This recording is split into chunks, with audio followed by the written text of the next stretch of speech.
Na ukitaka kujua potential ya Mzize, unajua msimu uliopita haukuwa mzuri sana kwa Mzize na hakuwa regular starter. Kuna kipindi alikuwa anaanza Gwede ile nusu ya msimu kama mshambuliaji wa kati, lakini kuna kipindi alikuwa anacheza Musonda na kuna kipindi alikuwa anacheza licha kwamba alikuwa hapati hiyo nafasi ya kutosha, lakini watu wajiulize kwa nini Wydad zimekuwa kuna hizo rumors ambazo zinamhusisha yeye na Wydad mara kwa mara, licha kwamba hakuwa msimu bora na wala hakuwa regular starter kwa Yanga.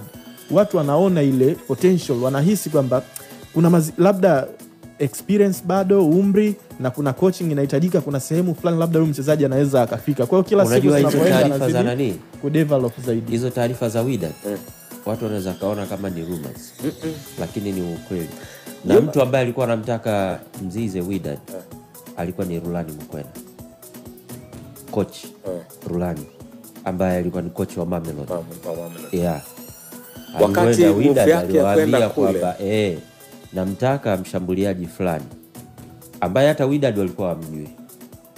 Yeye aliwaambia tu kwamba ni katika vijana ambao wana potential kubwa Afrika yule. Kwa hiyo unaweza ukamwunderestimate kwa sababu humjui. Lakini within some few years inawezekana ukatakiwa kutoa hela nyingi kumpata yeye. Na ndio maana Wydad wakafanya initiative ya kumtaka kwa sababu yalikuwa ni mapendekezo ya mwalimu. Sasa kwa bahati mbaya sana Wydad walifikiri Tanzania bado iko nyuma katika namna hiyo. Ofa yao ya kwanza ilikuwa ni $100,000. Sawa na kiasi gani? Sawa na kama milioni 250 60. Umeelewa? Ambazo hawakujibiwa hata. Jamaa wala hata hawakuhangaika kureply. Hawakujibu hata. Kwa hiyo sasa wakawa wanajiuliza kwamba kwa nini hawa watu hata yani hawajajibu. Hawajashtuka. Hawajajibu yani hata kujibu. Kwa hiyo baadaye ikabidi Wydad watafute mtu ambaye ni Mtanzania.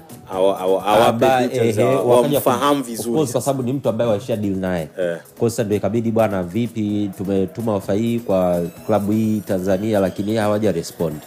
Na kwa bahati nzuri yule mtu ni mtu ambaye alishawahi kufanya kazi na Yanga. Kwa hiyo akawaambia pesa ambayo mmeiweka hapo ambayo mimi naiona au wenzenu kwenye pesa hizo wameshavuka. Kwa hiyo ndio maana inawezekana hawana muda. Kwa hiyo kwa hiyo ikabidi washauriane naye. Kwa hiyo ndo akaambia at least anzeni kwenye 300,000. Kwa hiyo ilianza kwenye 300,000 kutuma offer letter 300,000. Bado wale wakajibiwa sasa kwamba hiyo pesa haitoshi sikumuuza mchezaji, kumwachia mchezaji. Kwa how much is it enough? Kwa sababu wao Wydad wanaona tayari washatoa pesa nyingi sana kwa mchezaji ambao hata wao hamjui vizuri. Milioni 600 yani wakaambia bwana, mazungumzo yanaanzia kwenye $1,000,000. Watu wakaona masiara. Walifunga safari kutoka Morocco kuja hapa.